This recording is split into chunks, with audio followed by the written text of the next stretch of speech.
The mahogany doors of Courtroom 7B felt heavier than I remembered. 6 years had passed since I'd last stood in a room like this, but the weight of institutional justice never really leaves you. My hand trembled slightly as I pushed through, not from fear, but from the electric anticipation of what was about to unfold. The judge looked up from her papers, and I watched her eyes widen in recognition. Judge Patricia Weinstein had been a family friend once, back when I was still Daniel Chen, the golden boy destined for Harvard Law. She'd attended my high school graduation party. She'd written me a recommendation letter. And now, as I walked down that center aisle in my perfectly tailored charcoal suit, briefcase in hand, she couldn't hide her shock. My mother sat in the gallery, third row back. I felt her eyes on me before I saw her.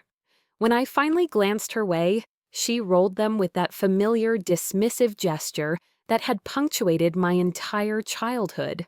According to YouTube analytics, 99.6% of viewers are not subscribed. That's a huge number. By subscribing the channel that is completely free, you'll help support the channel and never miss fresh content.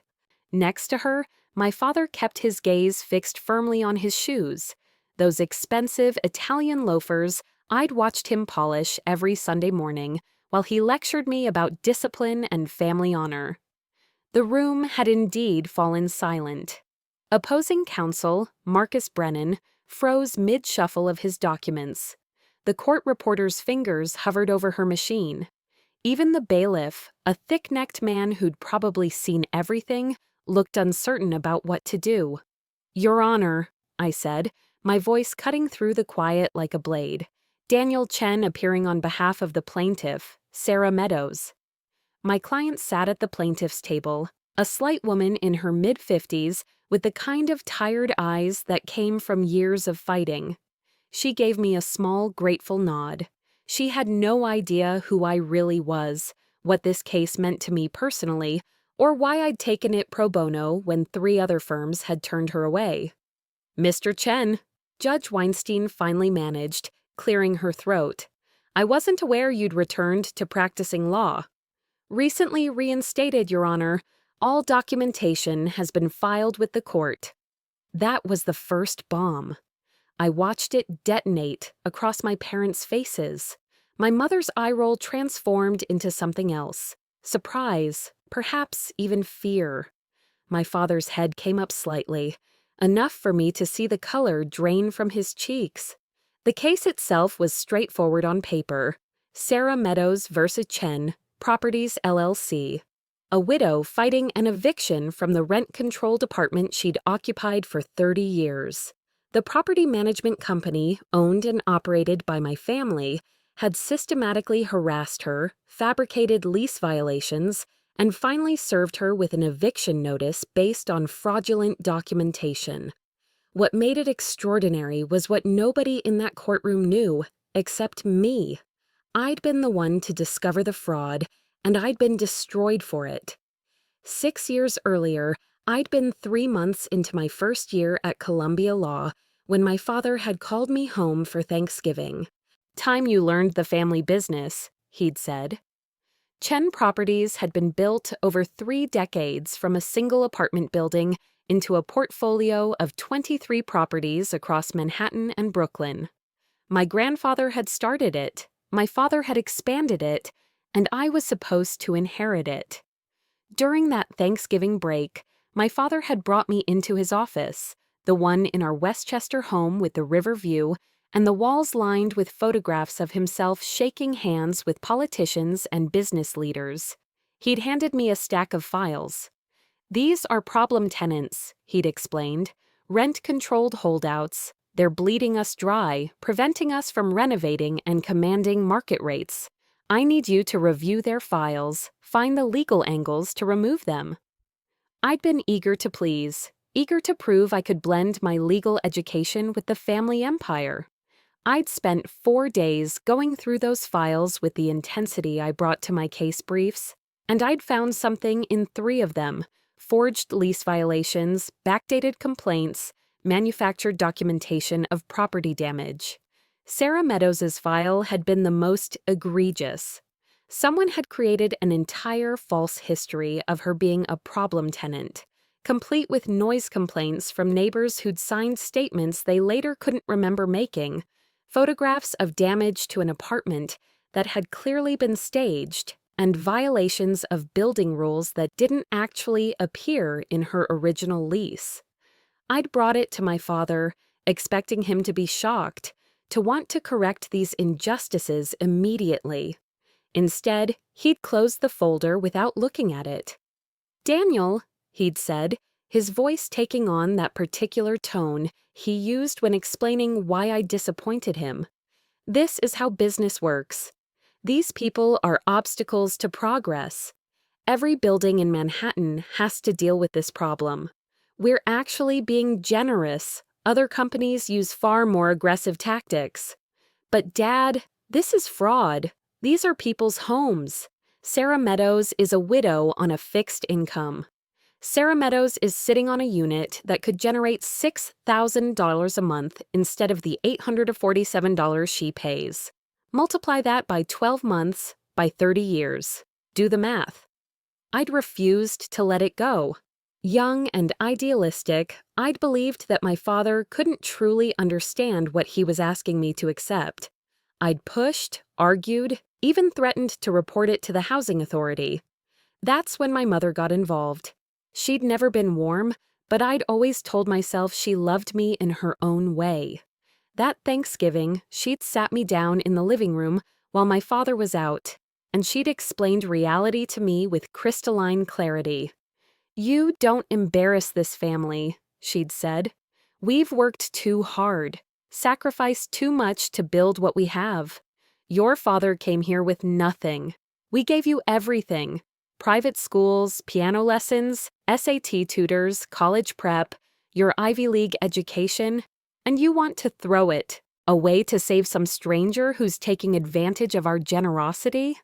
It's not generosity if you're lying to evict her. It's business." Her voice had cracked like a whip. "And if you can't understand that, if you're going to be this naive and ungrateful, then maybe you don't deserve to be part of this family." I thought she was being dramatic. I'd told them I was going to do the right thing. Within a week, I'd been expelled from Columbia Law. Someone had anonymously sent the university a tip about my scholarship application, claimed I'd fabricated my community service hours, and plagiarized my admission essay. The investigation had been swift and merciless. Someone had planted evidence in my university account, backdated documents that made it look like I'd been cheating throughout my college career. The irony of being destroyed by the same tactics my family used on tenants hadn't been lost on me. My parents had claimed no involvement, of course. My mother had actually suggested I'd been careless, that this was a consequence of my own poor judgment. My father had simply said that perhaps it was for the best, that I clearly wasn't cut out for the rigors of legal practice. I'd tried to fight it, hired a lawyer with money from my grandmother's inheritance. But the evidence was overwhelming, expertly manufactured. Columbia's decision was final. My acceptance to other law schools had been rescinded. My reputation was ruined. For 2 years, I'd worked retail jobs, lived in a studio apartment in Queens, and slowly rebuilt myself. I'd started documenting everything about my family's business practices. I'd reached out to former employees, found the woman who'd actually done the forgery work on those tenant files. I'd collected evidence the way an archaeologist collects pottery shards, piece by piece, until I had a complete picture. Then I'd applied to a third-tier law school in Pennsylvania under a different name, my mother's maiden name, Chen, which I'd always legally had as part of my full name but never used. I'd kept my head down, graduated in the top 5%, passed the bar on my first try, and slowly, methodically, rebuilt my legal credentials. It had taken 4 more years, but I'd finally been reinstated in New York. My record cleared through a quiet appeal that unearthed some of the planted evidence. The investigator I'd hired had been expensive but thorough. Columbia had quietly settled, agreeing to restore my record in exchange for my silence about their inadequate investigation. By then, I'd become someone else. The naive, idealistic boy who'd believed in his parents' fundamental goodness had died. In his place was a man who understood that justice had to be fought for, taken, carved out of an indifferent world with your bare hands. Your Honor, Marcus Brennan finally found his voice. I'd like to request a brief recess to confer with my clients. Judge Weinstein nodded slowly, still watching me with those calculating eyes. 15 minutes. My parents followed their lawyer into the hallway. I could see them through the courtroom's glass panels, my father jabbing his finger at Brennan's chest, my mother's face pinched with fury. Sarah Meadows touched my arm. "Are you okay? You look pale." I smiled at her. "I'm perfect, Mrs. Meadows, just anticipating their next move." What they didn't know, what nobody knew except Judge Weinstein, who'd just received my pretrial brief that morning, was that this wasn't just an eviction case anymore. Over the past 8 months, I'd built a RICO case against Chen Properties, Racketeer-Influenced and Corrupt Organizations Act, the same law they used to take down mob families. I had 17 other tenants willing to testify. I had the forger, granted immunity in exchange for her testimony. I had financial records showing a pattern of fraud spanning 15 years. I had communications between my parents and building managers explicitly discussing these tactics. And I had my own testimony about what I'd discovered 6 years ago and what had happened when I'd tried to report it. The eviction case was just the door. Once we were inside, I was burning the whole house down. When we reconvened, Marcus Brennan looked like a man who'd just been told he had terminal cancer. Someone in that hallway conference had finally explained to my parents exactly what kind of trouble they were in. "Your Honor," Brennan said, his voice tight, "my clients would like to discuss a settlement with the plaintiff." "I'm sure they would," I replied, "but Mrs. Meadows has no interest in settling. She wants her day in court, and frankly, so do I." Judge Weinstein leaned forward. "Mr. Chen, could you approach the bench? Mr. Brennan, you too." At sidebar, she kept her voice low but intense. "Daniel, I need to know if you have a personal stake in this case that should require my recusal or yours." "The defendants are my biological parents, Your Honor. I severed all family ties 6 years ago when I discovered their fraudulent business practices. I have a personal stake in seeing justice done, but no financial interest in the outcome. I believe that actually makes me the perfect advocate for Mrs. Meadows and the other victims." "This is outrageous," Brennan hissed. "This is clearly a vindictive prosecution." "It's a civil case, Counselor," I corrected. "And vindictive would be if I'd fabricated evidence, manufactured complaints, and destroyed someone's life to protect my business interests. Sound familiar?" Judge Weinstein held up her hand. "Gentlemen, Mr. Brennan, if your clients engaged in the conduct alleged in Mr. Chen's brief, and I emphasize if, then they should be far more concerned about the criminal referrals I'll be making than about their attorney's motivation. Mr. Chen, I appreciate your candor. I'm going to allow this to proceed, but I want you to understand that you'll be held to the highest standard of professional conduct." "I wouldn't have it any other way, Your Honor." Back at the table, I could feel my mother's eyes boring into my back. I didn't turn around. I didn't give her the satisfaction. The trial lasted 3 days. I methodically presented each piece of evidence, each witness, each document that demonstrated the systematic fraud Chen Properties had perpetrated. Sarah Meadows testified about the midnight phone calls, the strangers who'd shown up claiming she'd filed noise complaints, the mysterious water damage that had appeared in her file, despite her apartment being bone dry. Other tenants testified. The forger testified, explaining in detail how she'd been paid to create false documentation. A former building manager broke down on the stand describing the pressure he'd faced to drive out rent-controlled tenants by any means necessary. My father sat through it all with rigid dignity, his face carefully neutral. My mother's expressions ranged from disdain to barely controlled fury.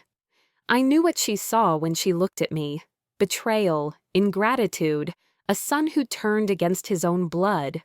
What she couldn't see was the nights I'd spent working minimum wage jobs, the shame of having my reputation destroyed, the knowledge that the people who were supposed to protect me had sacrificed me to protect their empire. She couldn't see the person I'd become in those years, harder, sharper, but also more committed to actual justice than the naive boy who'd once believed family loyalty trumped morality. On the third day, I called myself to the stand. Marcus Brennan had tried to block it, arguing relevance, but Judge Weinstein allowed it. "Mr. Chen," I said to myself, playing both roles, "please tell the court about your relationship to the defendants."